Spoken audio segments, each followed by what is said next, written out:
There's a version of music making where you know exactly what you're doing.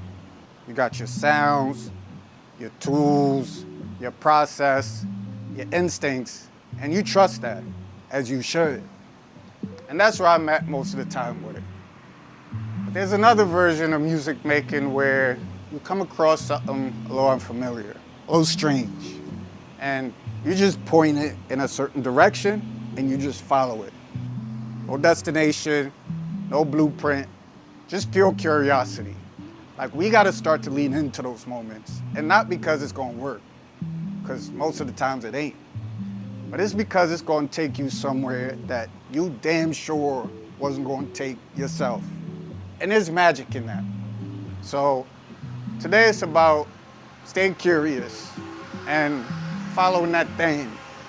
Not that thing, you freaky frog, that thing. And enjoying that whole process. Let's talk about it. What's good, y'all? I'm Trenton Kibbs, and as always, I appreciate y'all for tuning in, tapping in, and especially for locking in. If you've been following this channel for any period of time, you know it's mostly R&B. Sometimes I throw some hip hop in there, but they're different. What I want to do here is close the gap between where it started and where it ended up, and why it ended up where it did. Because I chose to let the tool lead me. I gave up control for a little bit. I said, you could drive for a little bit. I'm a kickback passenger princess. Tuh. Let's take a look at it. I know I'm in Reason. I know a lot of y'all are not in Reason. That's not the point, bruh. Now, if you're in FL, this would be like your step sequencer. If you're in Ableton, like a drum rack, you just load drum sounds into each one of these 10 slots. So I loaded my own kick. There was a preset kick that was already in there. I let bro chill. And instead of creating a pattern, there's this tool called beat map. Based on where you draw or where you point in this map, it generates a pattern for you. I know that sounds like blasphemy, but I was just trying it to see what it did. Like, I wasn't going to use this shit. Right? I was like, hold up. This is the part of creating where I let the tool take the wheel. What you got going on? Let me see what this is about. I'm open, but I'm open to seeing what's possible. All right? I like that. Let me take control back, right? Right? So I'm starting to build a drum sequence that I wouldn't have using sounds that I absolutely wouldn't have because of those first two kicks that were generated by the beat map. So it was so good the first time that your boy had to spin the block and see what's up. You know how it is. Now I'm like, all right, I like what you're doing. Do it one more again. Let me throw this in arpeggiator mode. Let the tool take the wheel again. I like that. That's cool. It's a little different, right? Right? That's cool. I want to turn it up a notch. So I turned this note echo tool on, turned off a bunch of these circles and dots. I don't know how it works, and I don't care. I'm just looking for a sound that works. And right here, I was like, oh, give me the wheel tool. It's my card. Look at me.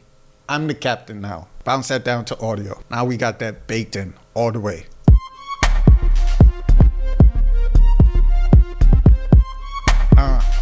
Crazy. Now I'm off to the races. I got a great foundation. I got it from here. It's like watching your favorite quarterback and he get hurt in the third and a half quarter. And then the third string rookie comes in. I got it from here, Pops. I'm going to take us home, Pops. I'm the third string rookie here. Right?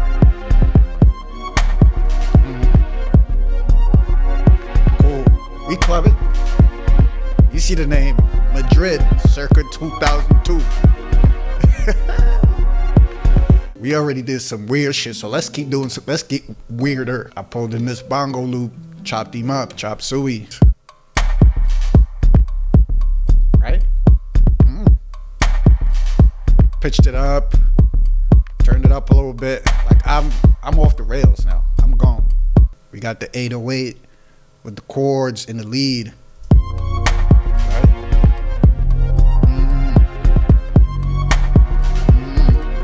And it's a very simple thing, but it's a vibe, bro. You know me, I gotta do that little 1%, 2% extra, so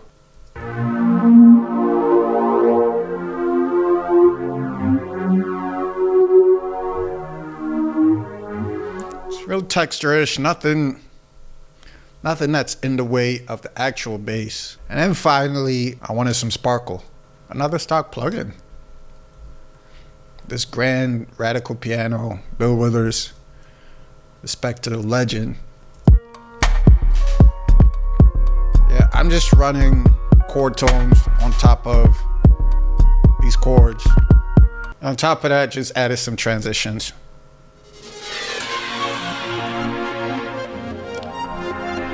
That's all I wanted to share with y'all today. I think this is a good example of what happens when you stop filtering your instincts and you just follow the thing. Of course, there's a fine line, especially now, right, between how much you let tools create for you and how much control you keep for yourself. Now, all that to say, whatever tool that you've been dismissing because it don't fit your sound, it don't fit your style or your aesthetic, whatever DAW even that you're kind of scared to jump into because the people you make music with or the people you want to make music like use a certain thing, bruh, follow that thing, bruh. But that's all I got, man. Once again, I'm Trenton Kips. As always, I appreciate y'all for tuning in, tapping in, and especially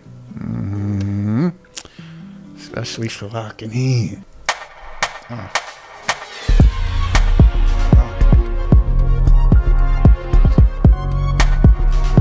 This is obviously the hook, right?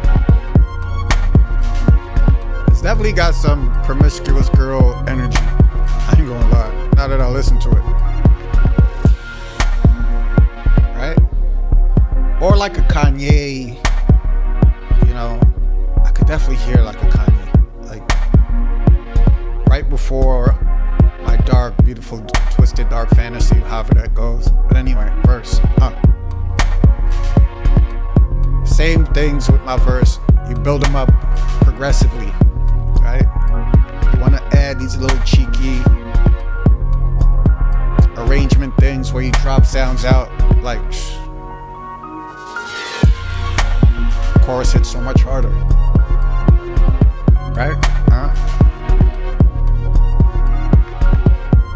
Crazy.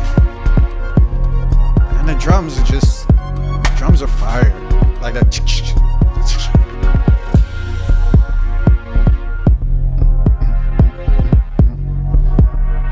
Yeah, man.